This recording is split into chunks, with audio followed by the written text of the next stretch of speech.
Hey, good morning, team. Happy Monday, Martin Luther King Monday. I'm blessed to be off work today for Martin Luther King holiday, and I hope most of you are as well. So, I want to talk about Money Matters. Money Matters Monday, it's kind of a big deal out there. And so, long story short, just tell my story a little bit. So, I came from nothing. All right, my parents didn't even own a home. They did traditional car payments, general laborers their whole life, worked for everything we had. I rode my bicycle to driver's education as a teenager. Had my own jobs, started my own jobs as a teenager to save for my first car. First car ended up being a piece of junk for $1,000.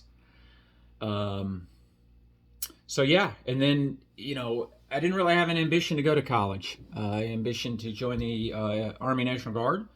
Did that, got a $2,000 enlistment bonus, of which I took and tucked away, saved away, and that kind of started my adult savings account, if you will. So for those times over the years when the military owes you money, when you have to get reimbursed for traveling somewhere, doing something, because we all know that the military doesn't always pay us up front, particularly for guard and reserve soldiers. Now you deal with DTS, waiting on DTS to pay you out. And so tucking away that bonus in my savings account really helped for those times. So alleviated some of that stress. Anyway, I've always been kind of frugal, I think, more so than frivolous. And I don't often try to keep up with the Joneses per se. So I bought a house after my first year of just renting, living on my own. And I think that was really buying houses was really one of the best decisions I ever made. Car buying, is what it is. Car buying, you don't profit off of it. It's just a depreciation thing, is all it is. So I bought one new car in my life. I don't fully regret that because I ended up selling it to my daughter later for her first car. But I did lose a lot driving that thing off the lot from being brand new. And I had payments. I made payments on it. They were doing the 1.9% interest rate. It was when the low interest rates started. It was a 1999 Dodge Intrepid. And, I always had a desire to have a big pickup truck, desire to have a sports car. I did sports car thing for a little while till I got my speeding ticket.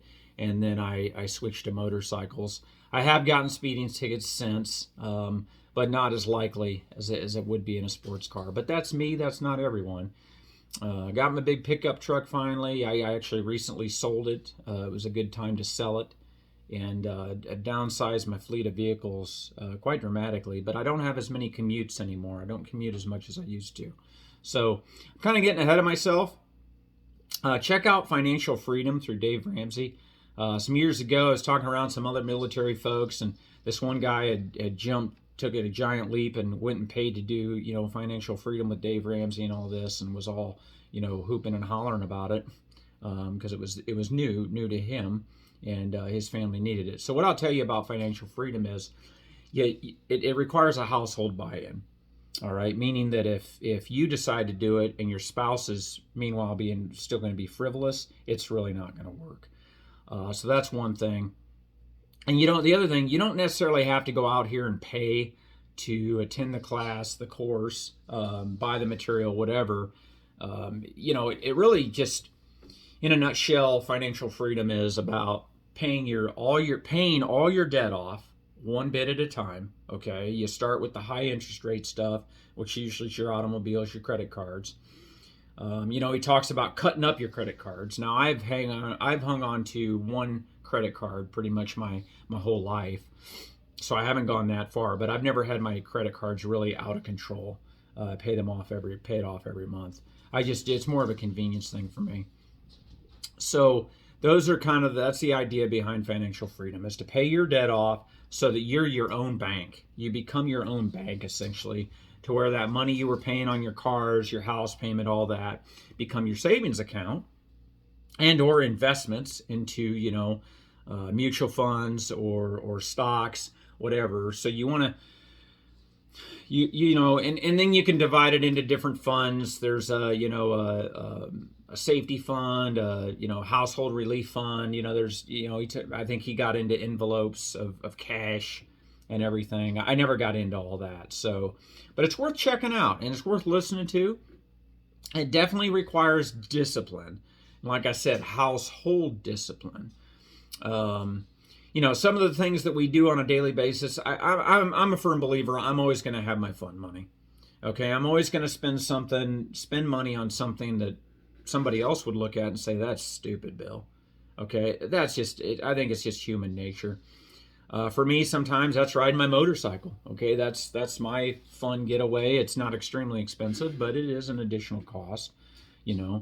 I encourage you to take a look at insurance. Okay, so do you come from a generally healthy family? What kind of illnesses, what kind of setbacks do you foresee in your adulthood? If you perceive being generally healthy, cut back on the health insurance. We get so stuck on insurance. Oh my gosh, I can't live without health insurance. I can't live without life insurance. So part of financial freedom they get into is later in life, as you pay things off and you become your own bank, you really don't even need life insurance. Now, there is some good whole life insurance out there that'll pay you back dividends. That might be worth it, but just check it out. The reason the military has the SGLI, because we're the healthiest of the population. So they can run the risk of selling us cheap life insurance if you haven't figured that one out. Not saying it's bad. Okay, I carried SGLI for years as well. But think about what your debt ratio is. Okay, if you're only $100,000 into household debt, maybe you only need to carry the minimum SGLI life insurance. Then we get into, well, I want to leave my kids set up, well off and all this. But think about that, man. Oftentimes, our best intentions become the worst because the family we leave behind may fight over those things, may fight about that money, and it may not even get really used the way we anticipated. There's a saying that poor people, if they win the lottery or come into a bunch of money all of a sudden, they typically don't spend it right. So think about those things too. Because we can definitely overthink this stuff. So investing. Thrift savings plan. Great deal, man. I wish the thrift savings plan existed back when I started my military career in the 90s, but it did not. So it's a great deal for the military. I would invest as much as you can in that. I've got mine broken down into L funds. I'm about to time out here. L funds 30%. I got G fund 15%. The F fund 10%. The C fund 15%. Excuse me. S fund 15%. And the I fund 15%.